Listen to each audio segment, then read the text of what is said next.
ജന്മങ്ങൾ തോറും ആർജിച്ചുള്ളവയെന്നാകിലും ഒക്കവേ നശിച്ചു പോമെന്നരുൾ ചെയ്തു രാമൻ.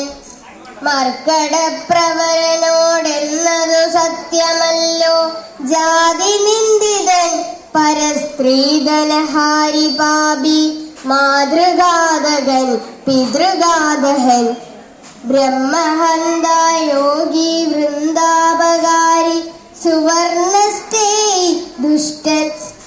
ലോകനിന്ദിതനേറ്റമെങ്കിലും അവൻ ഭക്ത്യാ രാമനാമത്തെ ജപിച്ചിടുകിൽ ദേവകളാൽ ആമോദപൂർവം പൂജയായി വരുമത്രയല്ല. യോഗീന്ദ്രന്മാരാൽ പോലും അലഭ്യമായ വിഷ്ണു ലോകത്തെ പ്രാപിച്ചിടുമില്ല സംശയമേതും. ഇങ്ങനെ മഹാദേവൻ അരുൾ ചെയ്തതു കേട്ടു പിന്നീടും ഭക്തിപൂർവം അരുൾ ചെയ്തിതു ദേവി.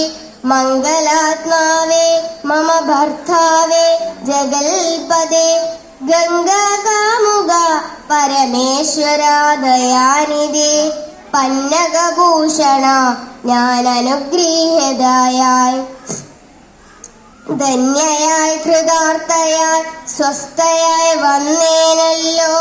ചിഹ്നമായി വന്നു മമ സന്ദേഹമെല്ലാം ഇപ്പോൾ, സന്നമായിതു മോഹമൊക്കെ നിന്നനുഗ്രഹാൽ. നിർമ്മലം രാമ തത്വാമൃതമാം രസായനം, ത്വന്മുഖോദ്ഗളിതമാവോളം പാനം ചെയ്താലും എന്നുള്ളിൽ തൃപ്തി വരികെന്നുള്ളതില്ലയല്ലോ. നിർണയമതുമൂലമൊന്നുണ്ടു ചൊല്ലുന്നു ഞാൻ, സംക്ഷേപിച്ചരുൾ ചെയ്തിരേതുമേ മതിയല്ല. സാക്ഷാൽ ശ്രീനാരായണാത്മാഹാത്മ്യങ്ങളെല്ലാം. കിംശണന്മാർക്കു വിദ്യയുണ്ടാകിയില്ലയല്ലോ, കിങ്കണന്മാരായുള്ളോർക്കർത്ഥവുമുണ്ടായി വരാ. കിമൃണന്മാർക്കു നിത്യസൗഖ്യവുമുണ്ടായി വരാ. കിംദേവന്മാർക്കു ഗതിയും പുനരതുപോലെ.